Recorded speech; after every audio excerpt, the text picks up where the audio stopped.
How's it going, everybody? You got the Razman here with the return of professional wrestling to Razman's reality for good. Decided after virtually nobody saw my version of my predictions that I did with my boy, the PW Outsider, which is another reason why I'm probably the last one to get this review up, is because I thought we were doing this together, and then another friend of his wanted to do it with him. So yeah, that's the way that worked today. But anyway, I just decided that after virtually nobody saw my version of the predictions, that it was just silly to think that I had enough of a following to do two channels. And with the way my schedule is now, as you all know, it's hard enough to keep up one channel, let alone two.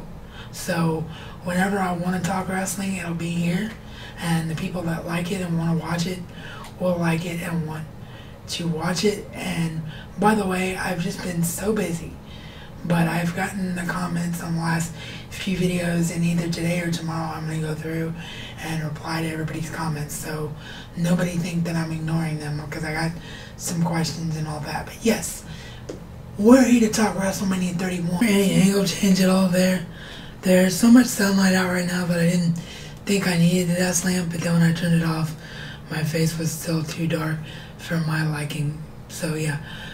But yes, WrestleMania 31 review today on the Razman's reality.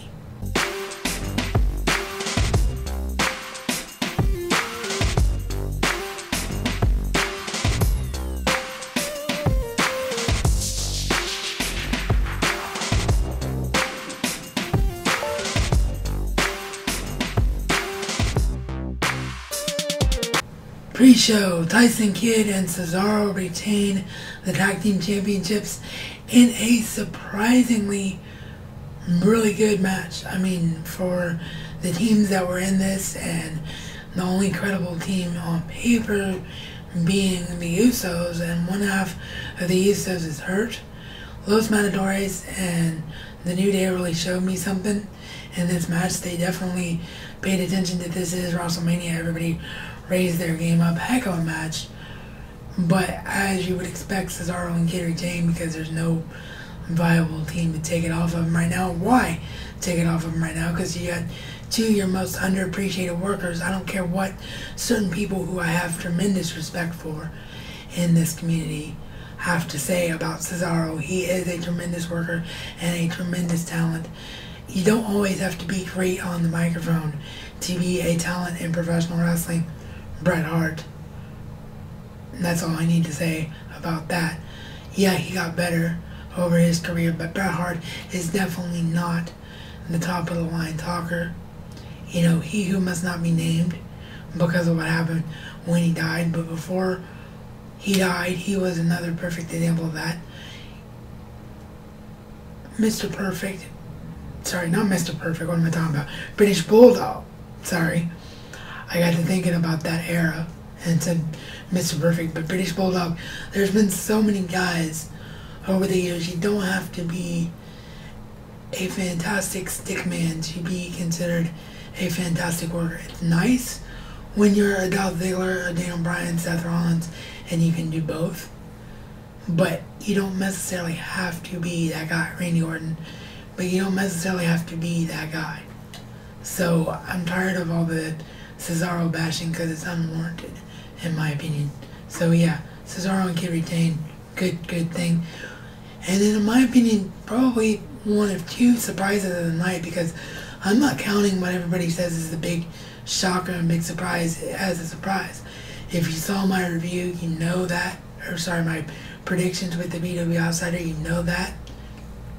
And as soon as things went down the way they did in the first match to set it up, I knew it was going to happen.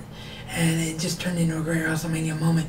Not a surprise, but if you don't know what I'm talking about by now, I'll get into it when I get into it. But in my opinion, one of the first of the two surprises of the night, the Big Show wins the Andre the Giant Memorial Battle Royal, but we still, without Sheamus there, which was my first prediction out of the two. I said either Mizdow, or I actually just agreed with the PW Outsider when he said, because that was my second opinion as well. I said either Mizdow or Sheamus.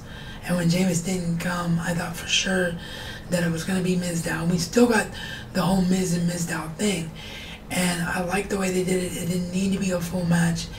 It didn't make sense for Mizdow to be able to eliminate the Big Show when the Big Show lasts that long. And what people who didn't watch WCW, what's going to fall through their cracks and what they're not going to register in their brains is how much this makes sense. Because when the Big Show was the Giant in WCW, when he was first billed, and they were first trying to figure out how to explain him because he has the same condition now, obviously things are far better medically and guys can keep themselves in far better shape. That's why Giantism killed Andre and has not killed Paul White.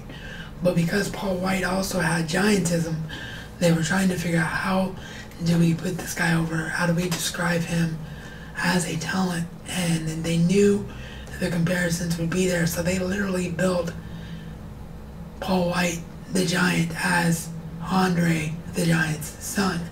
So this made all the sense in the world, and I'm actually really happy about it. If it's going to go to anybody that's not Damien Mizdow or Surprise Sheamus that was in that field, the Big Show made absolutely the most sense. So kudos to WWE for doing something that was a surprise but was a very, very smart thing to do. Next up, the show actually kicks off with the amazing 7-man ladder match, and yes, Omania lives again. Daniel Bryan, a Triple Crown champion, just like his mentor and trainer, the one and only Mr. WrestleMania, the Heartbreak Kid, Shawn Michaels. Tremendous, loved every bit of it. We're finally going to get to see the Ziggler-Bryan feud now. It's going to happen. It's not going to be just a couple of one-off matches on SmackDown and Raw, which were both amazing, but it's going to be legitimate feud going to be a part of pay-per-views, and it is the Intercontinental title returning to relevancy. Just phenomenal work by WWE here. Seth Rollins and Randy Orton, second match of the night. As soon as that happened, I was like, oh my god, it's gonna happen. Randy Orton's gonna win. This is gonna happen. This is gonna happen the right way.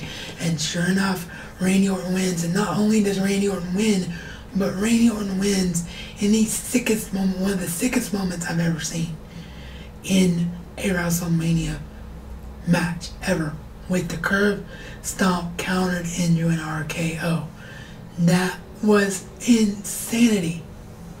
Absolute insanity. I can watch that 10,000 times. I probably will watch that 10,000 times over and over and over and over again. I'll probably, use my splitter if I can get my splitter to run through my PS4. I don't know. I haven't tried it yet. I've only done it with my cable box. But if I can get my splitter to run through my PS4, I'll probably just create a loop for myself of that moment where I can watch it over and over again for like 30 or 60 seconds, because it was that good. It was absolutely amazing. Proved that Randy Orton can still go. The problem that I have, and the problem that everybody has with Randy Orton, has nothing to do with the fact that, and yes, I'm moving my hands around a lot because I'm into this show. So I apologize if my hands go everywhere, but this is what I do when I get psyched up about things. Alright? So just bear with me.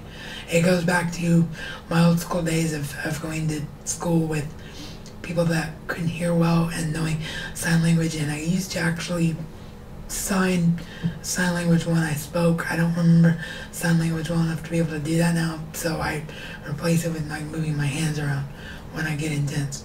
But yeah, and this match was that good. And then the problem that I have is the same problem that everybody has with Randy Orton. It has nothing to do with Randy Orton not being able to go, not being a talent, not still having many years that he can give to the business. It's just they gave him so much so soon that everything has been there, done that. This was not been there, done that. This is what happens to Randy Orton when you put Randy Orton in there with a guy who's on his level and can wrestle a sick match. And just phenomenal. I felt like AJ Styles and the Bullet Club needed to come out during this match because it was phenomenal. One of the best matches I've seen in years. in a WrestleMania, by far. Sting versus Triple H, this was surprise number 2, because Triple H wins, but now that I think about it, I put the fact that it's a surprise on myself and not on WWE, because I'm a guy who has spent time in the indies. I'm a guy who knows how this business works and knows why you book things the way you book them, and I should have known that it wouldn't make sense for a guy, because in WWE's mind, TNA doesn't exist. So, in their mind, Sting has not appeared anywhere to do anything in professional wrestling for 14 years. So, it does not make any sense at all. And sorry for any background noise, both my parents are at home today, but yes, it doesn't make any sense at all for a guy who hasn't wrestled in 14 years to be able to go over the face of the company that put his company out of business. And the only reason that I was so determined that it was going to be Sting to win is because of the nostalgia factor and because of the fact that you usually don't bring a guy in to have a guy lose. But on paper, it never really made sense for Sting to win. And the way they had Triple H win was the best possible way. At first, I was mad about it. And if you go back and read my Twitter, I'm still kind of mad about it because I'm a Sting mark. Everybody that's followed my wrestling videos over the years knows how much of a Sting mark that I am. So I wanted Sting to win, and I still want Sting to have his WrestleMania victory. And hopefully, if he does another 2 or 3 matches, he will get his WrestleMania victory. We all know that we want to see him against Taker, and we all know that we hope that gets set up on Raw, especially considering how good Taker looked, but we'll get into that, of course, when we get into that. But I still think that Sting should have won for all those reasons, but the way they had Sting lose, because it's not going to be straightforward Triple H beating Sting. The way they had Sting lose with the nostalgia factor, with DX, with the NWO, and yes, as a WCW mark, I will say that the people who say that Sting and the NWO were arch enemies, Sting was the guy who brought down the NWO, this doesn't make sense from that standpoint, you're right. But that is thinking logically, it's not thinking like creating a WrestleMania moment. And when you're creating a WrestleMania moment, despite what WWE said during this feud, when they booked the match, the way they booked it, it clearly became WCW versus WWE. And because it's WCW versus WWE, you've got DX representing WWE already. The NWO, the Hall of Famers, Hall, Nash, Hogan, are the only 3 WCW guys besides Ric Flair who has too much history with Triple H and Sting, but positively and negatively, more negatively with Sting, but in a good way because of how strong that rivalry is. But he has so much history with Sting and Triple H, and they already had him confront Triple H about Sting. So it wouldn't have made sense for Ric Flair to pick either guy. So because you take Ric Flair out of that equation, Hall, Hogan, and Nash were the only guys that could quote-unquote help Sting as WCW loyalist, and it made perfect sense. The whole thing was a nostalgia trip. I even like the shaking hands. Some people, Bill X-Man, God bless him, one of the greatest cheaters. I respect the heck out of you, Alex, but you said it made no sense. I think it makes perfect sense because it's just 2 icons shaking hands and saying, okay, that's Triple H saying to Sting, okay, you are as good as people said you were. And so I will shake your hand. The thing you had right, and the thing that was like a nail in my coffin, was that they didn't need to work so hard to create the Ronda Rousey. Sorry, it's hard saying that name. Ronda Rousey moment by having Triple H be the over super heel. You could have had Stephanie come out all by herself and be the over super heel. You didn't need Triple H at that moment to go back to being a heel because it ruined everything. If it would have led to Triple H calling things more down the middle, leaning things more toward a face, finally moving the Authority in a new direction, and maybe having Triple H and Stephanie feud with each other. That's what the handshake should have led to. But now it's not going to, and that's what made no sense. The Ronda Rousey Rock thing, I'm just going to go ahead and talk about it here, even though it's out of order, just to get out of the way. It was cool. I'm not a UFC guy, but I'm just going to get out of the way and talk about it now because I already started talking about it. It was cool, and I enjoyed it for what it was, and I hope it actually leads to Ronda Rousey doing something with Stephanie McMahon, because I think that would be highly entertaining. I really, really do. If that's the tag match they want to do next year, Triple H and Stephanie versus Ronda Rousey and The Rock, I have no issues. No issues with it. I don't think it should have lasted 30 minutes, but it was a cool segment, and it was WrestleMania. And you always need a cool, oh my God, do you remember where you were when you saw that moment? And Ronda Rousey being in a WWE ring was pretty darn cool. So, there you go. Now, from here, I might go out of order because I'm doing this so late in the day. I'm filming this at like 5:14 at night, so by the time it renders and gets up, it's probably going to be close to Raw being on. So, I apologize for things if I go out of order, but I'm going to try to remember the order for everything else. So, you had the Divas match, and to nobody's surprise, AJ and Paige go over in the match, and it was just what you expected it to be. I wish it would have gone a little bit longer because of the whole give Divas a chance thing, and the fact that WWE is teasing that they are listening to us and it is going to go in a different direction and all of that. So I wish it would have gone longer, but it was still very, very good, and I'm not surprised at all that AJ and Paige, the quote-unquote good girls, won the match here, especially if what was said on Total Divas is true about the Bellas leading WWE. So I'm not surprised at all. I hope I said this to the PW Outsider outside of a video. I hope to God this happens.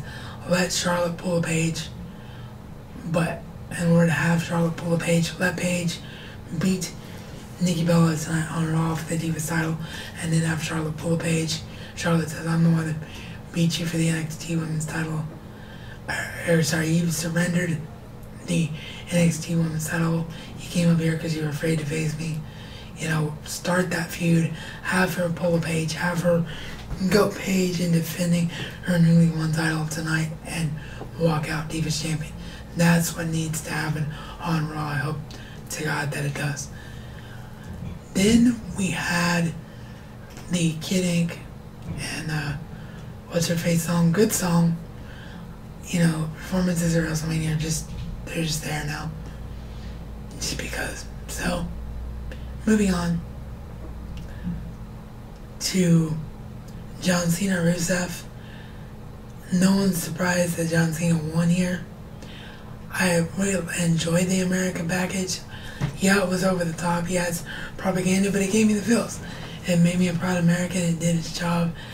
And I'm really happy that John Cena won, because I've been saying over and over and over again, Rusev has to lose. No one can go undefeated forever.